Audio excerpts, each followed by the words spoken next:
Почитувани гледачи, во денешната емисија на Гарден Клуб, во рубриката Растение за нашата градина, ќе ви го представиме белиот или жолт бамбус. Наш соговорник е Георги Самарджиев. Токму така, значи како што најавивте, белиот бамбус е еден од најраспространетите бамбуси кај нас. Баш поради тоа, бидејќи е многу отпорен, посебно на екстремните ниски зимски температури.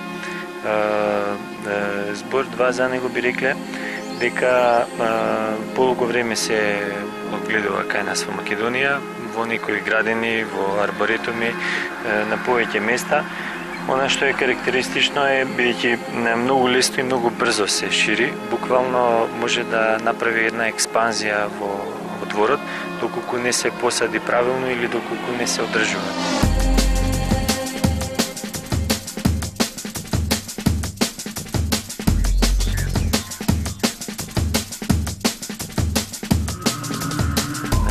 Биде посаден и оставен самиот да расте, значи тогаш буквално може да завладее целата површина доколку е во еден ограничен простор.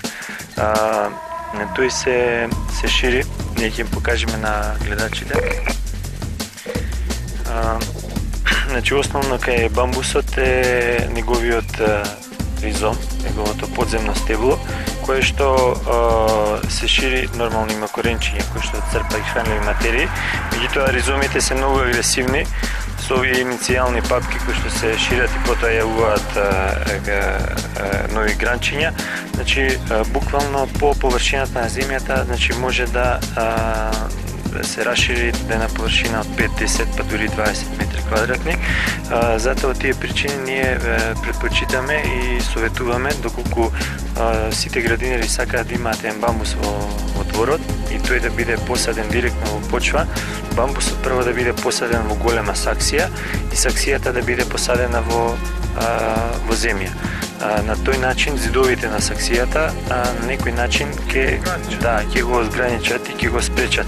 Тоа не е 100% спречување, бидејќи со текот на времето овие ризоми знаат да излезат и над површината на земјата, меѓутоа во добар дел се спречува неговото ширење и се одржува неговиот, се на некој начин имаме контролиран раст. Бамбусот иницијално најмногу расти, најголем прираст има напролет, кога се забележуваат како николци избојците од земјата. Нормално ова, бидејќи овој тип на бамбус се презимува зимата, ланското гранче продолжува да расте, значи тоа значи дека едно гранче не може да има значително голем прираст, меѓутоа од година во година може да напредне и доколку сакаме да имаме бамбус во својата градина, ние препорачуваме на првата година, доколку сакаме тој не е доволно расширен или развиен, задолжително да се скратат неговите стебленца со цел да се овозможи, значи, поголема енергија да се формира во коренот, во ризомите и потоа, значи, ќе се добие една густа полна маса, доколку сакаме да биде во еден вид на грмушка. Доколку сакаме да биде бамбусот, да биде истакнато неговото стебло, на некој начин да повеќе наликуваат, значи, како на дрвце, тогаш препорачливо е долните гранчиња редовно да му се отсекуваат, да се кројат и сите слаби и тенки гранчиња да се отсекуваат, да се остават и да се фаворизираат неколку 5 до 10 гранчиња и секој пат најдебелите и највиталните.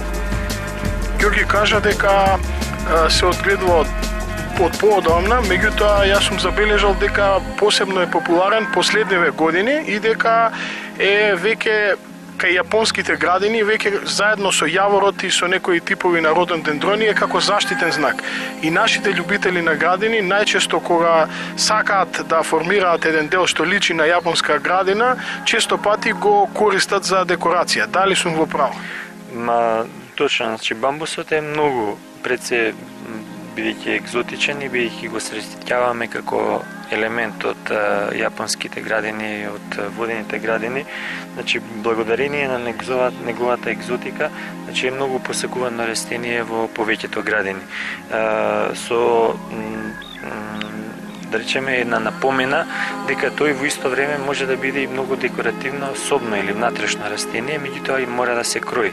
Нормално, зависно кој тип бамбус ќе одбереме, меѓутоа и доколку се одлучиме за овој белиот бамбус да го имаме во особени услови, добро е да одбереме некоја позиција каде што сепак има есенцијална минимална дифузна светлина, нормално посаден во саксија, тој многу успешно ќе вире и во собни услови. Почитувани гледачи, за сите оние што не знаеа, еве една убава информација дека овој бамбус може да биде и собно растение. Значи, ако премногу се прошири во вашите градини, тогаш дел од него може да го пресадите во некоја преубава декоративна жардинјера и да направите еден убав украс во вашиот ентериер.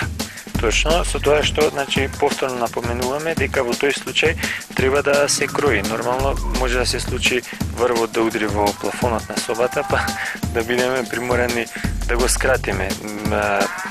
Така да кратењето би рекле или да се крати, или значи да се прави 4-5 метра висока соба само за бамбусот. Малку и да се нашалиме, значи неопходно е да се крати. Апсолутно. Што други услови бара, значи дали некоја посебна земја бара, да речеме сонце многу, такви работи, значи што е посебно за него?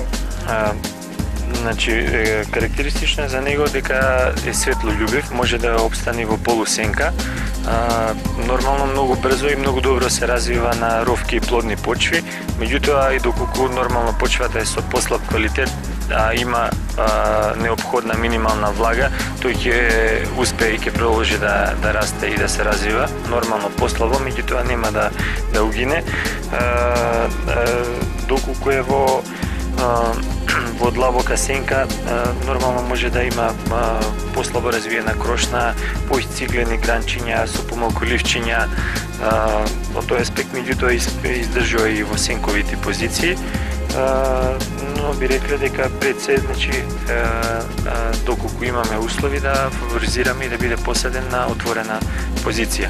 Препорачливо е да има заветрина од северна страна, бидејќи зимно време, доколку зимата е многу ладна и поготово со студените зимски ветрови температурата е уште пониско паѓа, во тој случај може да дојде до делумни измрзнатини на бамбусот или да измрзнат цели прачки од него, или пак делумно да измрзнат и да паднат листовите.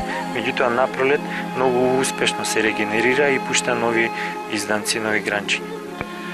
Значи, ова е навистина убаво и декоративно растение. Ова беа убави информации за сите оние кои во својата градина сакаат да посадат вакво нешто и со тоа, значи, уште повеќе да ги декорираат градините.